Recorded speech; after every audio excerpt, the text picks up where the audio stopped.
Hello welcome. मैं हूं अरुण कुमार यादव और आज से मैं क्लास 9 शुरू कर रहा हूं। तो क्लास 9 के अध्याय 1 से शुरू करते हैं।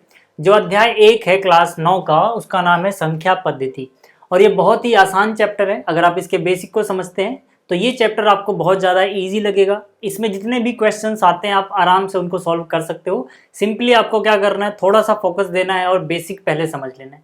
तो यहाँ पर इस वीडियो में हम इसका इंट्रोडक्शन देखेंगे, मतलब इस चैप्टर के बारे में हम बेसिक बातों को जानेंगे, जिनमें हम पहले सीखेंगे कि यहाँ पर जो संख्याएं पढ़नी है हमें अलग अलग टाइप की, वो क्या क्या है। ठीक है। और फिर यहाँ पर जो एक टाइप है परिमेय संख्याएं और अपरिमेय संख्याएं, इनके ऊपर हम ज़्यादा जोर देंगे क्योंकि मेन जो थीम है इस चैप्टर की वो परिमेय संख्याएं और अपरिमेय संख्याएं हैं। हम ये भी सीखेंगे कि परिमेय और अपरिमेय संख्याओं को हम पहचाने कैसे। ठीक है। तो यहाँ पर देखो, हम शुरुआत कहाँ से करेंगे, शुरुआत करेंगे संख्याओं के प्रकार से। ठीक है। बहुत ही आसान चैप्टर है, फिर से बता रहा हूँ। तो यहाँ पर देखो, सबसे पहले हमें पढ़ना है प्राकृत संख्याएं क्या होती हैं। जो प्राकृत संख्याएं हैं इनको बोला जाता है इंग्लिश में नेचुरल नंबर्स। इनको डिनोट किया जाता है या सूचित किया जाता है कैपिटल एन से। ठीक है। प्राकृतिक संख्याएं मतलब क्या, कि वो संख्याएं जो आप सिंपली बचपन में सीखते हो। ठीक है। प्राकृतिक रूप से पहले आपको गिनती कहाँ से सिखाई जाती है, जब भी आप स्कूल में जाते हो तो गिनती आपको 1 2 3 इस तरह से सिखाई जाती है। तो यानी कि जो ये संख्याएं होती हैं 1 2 3 4, ठीक है ना, ऐसे करते हुए आप कहीं तक जा सकते हो, कोई अंत नहीं है, अनंत तक जा सकते हो। ये अनंत का निशान है। ठीक है। तो मतलब ये 1 2 3 4 ऐसे 5 6 करते हुए कहाँ तक चले गए आप, अनंत तक। मतलब हम बता नहीं सकते कि सबसे आखिर में क्या आएगा, क्योंकि ये संख्याएं अनंत होती हैं। तो ये सारी संख्याओं का जो ग्रुप है, इन सबको हम क्या बोलेंगे, इन सबको बोलेंगे प्राकृत संख्याएं, यानी कि नेचुरल नंबर। इनको हम सूचित करेंगे कैपिटल एन से। क्यों पड़ा इनका नाम प्राकृत संख्याएं, क्योंकि प्राकृतिक रूप से हम जब गिनती सीखते हैं तो 0 से नहीं सीखते, कहाँ से सीखते हैं, 1 से सीखते हैं। इसीलिए जो 1 से शुरू होने वाली संख्याएं हैं 1 2 3 4, इनको बोला गया प्राकृत संख्याएं। आपको याद रखना है कि यहाँ पर जो भी संख्या होगी वो पूरी पूरी एक संख्या होगी, आधा अधूरा नहीं आएगा। मतलब 1.5 हो गया, 1.25 हो गया, 3.5 हो गया, ये सब यहाँ पर नहीं आएगा, क्योंकि प्राकृतिक रूप से हमने पहले जब गिनती सीखी तो 1 2 3 4 ऐसे करके सीखी थी, उसमें 1.5 2.5 1.25 ये सब नहीं सीखा था। तो आपको याद रखना है जो प्राकृतिक संख्याएं हैं वो ये संख्याएं होती हैं। ठीक। इसके बाद बारी आती है पूर्ण संख्याओं की। ठीक है। जिनको बोला जाता है होल नंबर्स। पूर्ण संख्याएं क्या होती हैं, ये जो यहाँ पर आपको प्राकृतिक संख्याएं दिख रही हैं, इसमें आप 0 और मिला दो, यानी कि 0 फिर बाकी की ये सारी 1 2 3 4, ठीक है ना, बाकी की ये सारी, तो ये सब क्या कहलाएंगी, ये सारा जो भी संख्या आपको दिख रही है इनका एक ग्रुप बन गया। ये सब क्या कहलाएंगी, पूर्ण संख्याएं।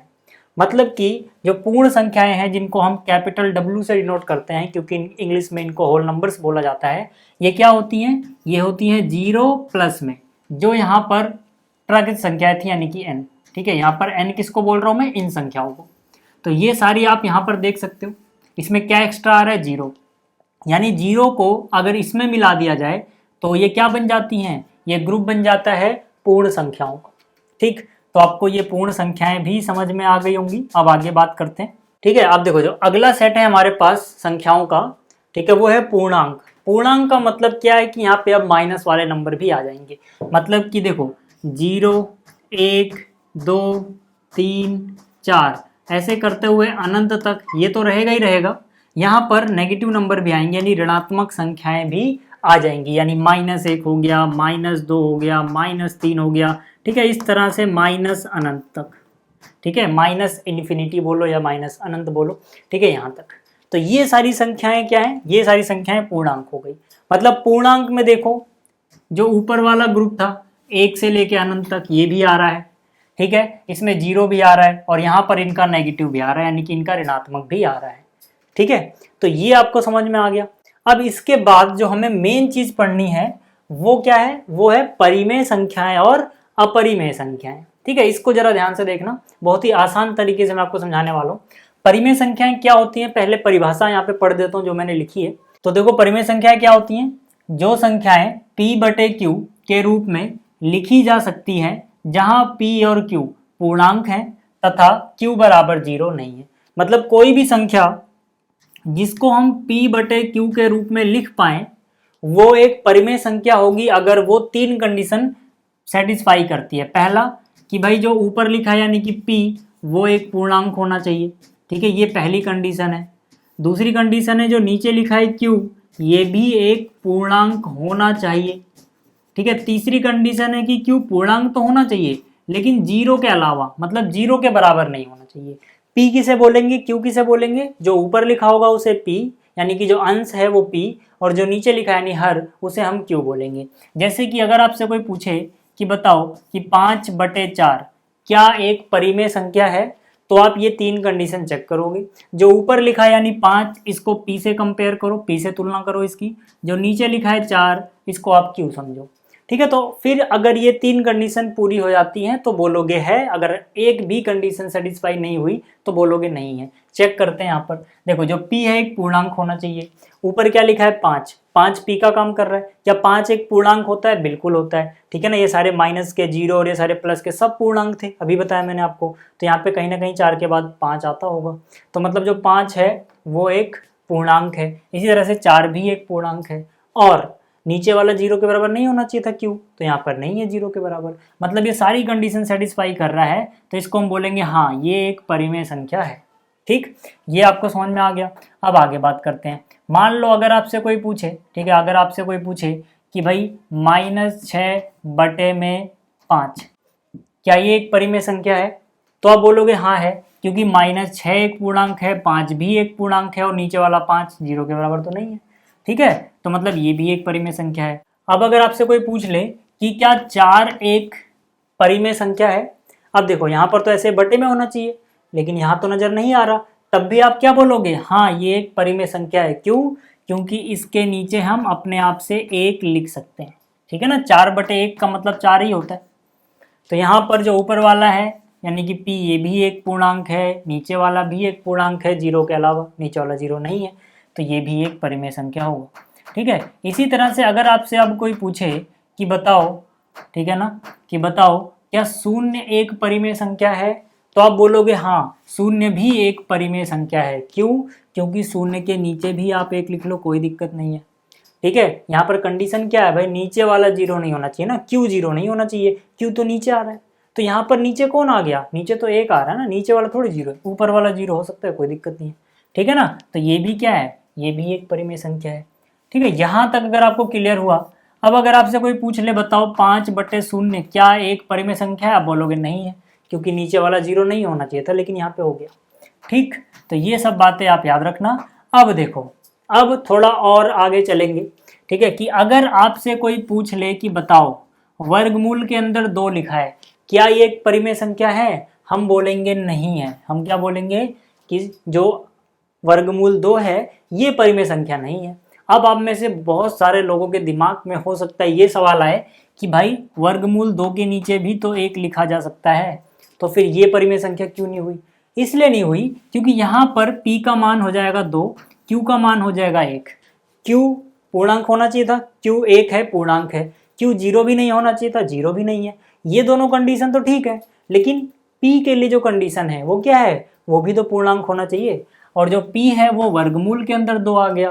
क्या मैंने अभी जो पूर्णांक पढ़ाया यहाँ कहीं वर्गमूल में कुछ दिख रहा है? नहीं, मतलब जो वर्गमूल में आ गया ऐसे, ठीक है, जरूरी नहीं है कि वो एक पूर्णांक हो जब तक वो एक पूर्ण वर्ग संख्या ना हो। मतलब अगर वर्गमूल के अंदर एक पूर्ण वर्ग संख्या होती, ठीक है, तो हम बोलते हैं हाँ तब कोई दिक्कत नहीं होती। ठीक है, तो ये नहीं है। लेकिन इसी की जगह अगर आपसे कोई पूछ ले कि वर्गमूल में 4 है, क्या ये एक परिमेय संख्या है, तो आप बोलोगे हाँ है। क्यों? क्योंकि वर्गमूल 4 कितना होता है, 2 होता है। वर्गमूल 4 का मान आप निकाल सकते हो 2, ठीक है ना, लेकिन वर्गमूल 2 का मान नहीं निकाल सकते ऐसे सिंपल नंबर में। ठीक है, तो आपको याद रखना है कि वर्गमूल के अंदर अगर पूर्ण वर्ग संख्या आ रही है तब तो कोई दिक्कत नहीं है, लेकिन अगर ऐसी संख्या आ गई जो पूर्ण वर्ग नहीं है तब दिक्कत है, तब वो परिमेय नहीं होगी। अभी इसके बारे में हम डिटेल में बात करेंगे। ठीक है, दशमलव प्रकार से कैसे पहचानते हैं वो भी हम डिटेल में बात करेंगे। ठीक है, वो अभी आगे है। फिलहाल अभी ये थोड़ा सा मैंने बताया। अगर किसी को ये भी समझ में नहीं आया कि पूर्ण वर्ग संख्याएं क्या होती हैं, वो भी मैं अभी आगे बताऊंगा जब हम यहाँ पर ये डिस्कस करेंगे। ठीक है, फिलहाल अभी थोड़ा और रुक जाओ। ठीक है, यहाँ पे आगे देखते हैं। तो आपको ये समझ में आ गया परिमेय संख्याएं। अपरिमेय संख्याएं क्या होंगी, जो संख्याएं बच गई। ठीक है, जो परिमेय नहीं है। अपरिमेय क्या होगा, जो परिमेय नहीं है, जो परिमेय नहीं है, ठीक है, यानी परिमेय के अलावा जो बच गई वो अपरिमेय है। और आपको याद रखना है परिमेय और अपरिमेय दोनों को अगर मिला दिया जाए तो एक बड़ा सा ग्रुप बन जाएगा भाई, परिमेय संख्याओं का ग्रुप और अपरिमेय संख्याओं का ग्रुप मिला दिया जाए तो एक बड़ा सा ग्रुप बनेगा, और वो क्या होगा, वो होगा वास्तविक संख्याओं का ग्रुप, यानी कि रियल नंबर, जिसे हम इंग्लिश में क्या बोलेंगे, रियल नंबर। आपको याद रखना है कि अब तक हमने जितनी भी संख्याएं पढ़ी हैं, ठीक है, चाहे वो, ठीक है, प्राकृतिक संख्या यानी नेचुरल नंबर हो, या फिर पूर्ण संख्याएं हो, या पूर्णांक हो, या परिमेय हो, या अपरिमेय हो, सबके सब को मिक्स जब कर दिया जाएगा, ठीक है, तब क्या बच जाएगा, वास्तविक संख्याएं। यानी संख्या रेखा जो आप बनाते हो उस पे, ठीक है, प्लस अनंत से लेके माइनस अनंत तक जितनी भी संख्याएं होती हैं सब क्या होती हैं, वास्तविक संख्याएं। यानी वो हर एक संख्या जिसको हम वास्तविक संख्या रेखा पर दिखा सकते हैं, ठीक है, जितनी भी संख्याएं आप रियलिटी में सोच सकते हो कि ये होती हैं, वो सब क्या होती हैं, वो सब वास्तविक संख्याएं होती हैं, ठीक है। तो अभी तक जो हमने पढ़ा ये सबसे बड़ा ग्रुप है संख्याओं का, वास्तविक संख्या यानी रियल नंबर। क्लास 10 जो है, ठीक है, जब अगली कक्षा में जाओगे आप तो जो पहला चैप्टर है वो इसी के बारे में है, ठीक है, वास्तविक संख्याओं के बारे में। फिलहाल अगर आपको इतना समझ में आ गया तो अब कुछ यहाँ पर आगे देखते हैं, क्योंकि आपसे क्वेश्चन पूछे जाते हैं कुछ अलग अलग तरह के और आपको बताना होता है कि वो परिमेय है या नहीं है। जो आपके सिलेबस में है अभी वो दो तरीकों से पूछे जाएंगे, या तो वर्गमूल में कोई संख्या देंगे या फिर दशमलव का जो प्रसार है, ठीक है ना, उसके हिसाब से पूछेंगे कि बताओ ये कैसी संख्या है। तो देखो सबसे पहली बात, अगर वर्गमूल के अंदर पूर्ण वर्ग संख्या है तो आप बोलोगे वो परिमेय है। अगर वर्गमूल के अंदर पूर्ण वर्ग संख्या नहीं है तो आप बोलोगे अपरिमेय है। अब पूर्ण वर्ग क्या होती हैं, जैसे देखो, ठीक है, पूर्ण वर्ग वैसे आपको पता होगा, बहुत छोटी सी बात है पर फिर भी, ठीक है, जैसे अगर आपने 1 का वर्ग किया तो इसका मतलब होता है 1 गुणा 1 यानी 1, 2 का वर्ग किया तो 2 गुणा 2 यानी 4, 3 का वर्ग किया तो 3 गुणा 3 यानी 9, इसी तरह से 4 का वर्ग करोगे 4 गुणा 4 यानी 16, इसी तरह से आप आगे करते जाओगे। तो ये जो संख्याएं हैं जो किसी का वर्ग करने पे मिल रही हैं, इनको हम बोलते हैं पूर्ण वर्ग संख्या। क्या बोलते हैं इनको, पूर्ण वर्ग संख्या।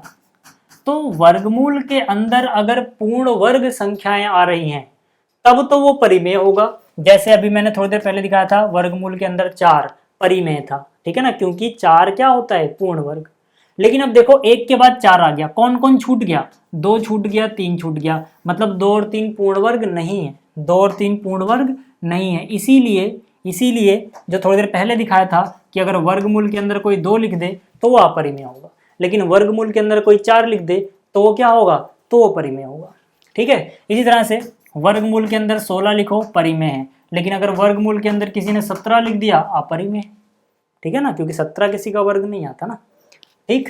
इसी तरह से आप बहुत सारी संख्याएं सोच सकते हो, वर्गमूल के अंदर 25 लिख दो, 5 का वर्ग 25 होता है, परिमेय, लेकिन अगर वर्गमूल के अंदर 26 लिख दोगे अपरिमेय, ठीक है। ये तो बात हुई वर्गमूल की। इसी तरह से घनमूल में भी जो परफेक्ट आंसर आ जाए वो परिमेय है, नहीं फंस रहा है आंसर, नहीं आ रहा है पूरा पॉइंट में आ रहा है तो मतलब वो, ठीक है, अपरिमेय हो जाएगा, ठीक है। अगर आपको इतना समझ में आया, अब इसके बाद देखो, इसके बाद एक और चीज आपसे पूछी जा सकती है, ठीक है। कंफ्यूज करने के लिए क्या करेंगे, एक तो संख्या लिख देंगे सिंपल, जैसे इन्होंने लिख दिया 2, क्या लिखा 2, लेकिन इसमें कुछ जोड़ देंगे। क्या जोड़ दिया, मान लो वर्गमूल के अंदर 3, तो ये कैसी संख्या है, ये संख्या का मतलब समझ रहे हो कि जब 2 में वर्गमूल 3 का जो मान है वो जोड़ेंगे तो कुछ ना कुछ आएगा, जो जोड़ के आएगा इन दोनों को वो क्या होगा, तो आपको लिखना है ये भी क्या होगा, ये भी अपरिमेय होगा। क्यों, क्योंकि यहाँ पर 2 एक परिमेय संख्या थी, √3 यानी वर्गमूल 3 अपरिमेय संख्या थी, परिमेय जमा अपरिमेय अपरिमेय होता है, ठीक है। आपको याद रखना है परिमेय जमा अपरिमेय क्या होता है, अपरिमेय संख्या आती है।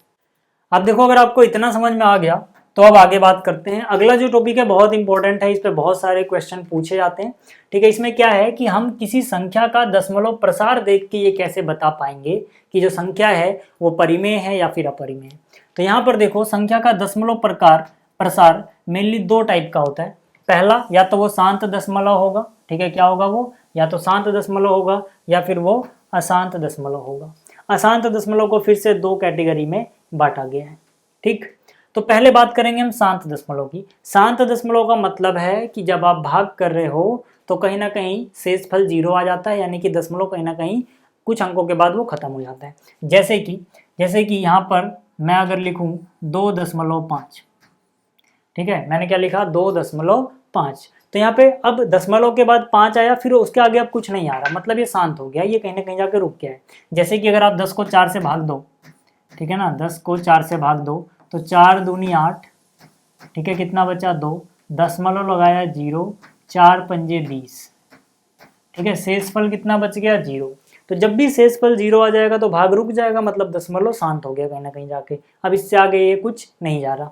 तो जब भी आपको कुछ ऐसा दिया गया हो जिसमें दशमलव कहीं ना कहीं जाके रुक जा रहा है, उससे बाद वो अंक नहीं बढ़ रहे हैं आगे, तो समझ जाना वो शांत दशमलव है। और जितने भी शांत दशमलव वाली संख्याएं होंगी वो सभी की सभी परिमेय संख्याएं होती हैं, ठीक है। जैसे 2.5 हो गया, ठीक है, इसके बाद 6.41 हो गया, 7.3921 हो गया, ठीक है। जब ये कहीं ना कहीं जाके रुक जाए तो आप समझ जाना कि ये शांत दशमलव थी और परिमेय संख्याएं, ठीक है। अब देखो जो अशांत दशमलव है, इसका मतलब ये कहीं ना कहीं कहीं भी जाके खत्म नहीं होगा, ठीक है, हमेशा आगे बढ़ता रहेगा। फिर ये दो टाइप के होते हैं।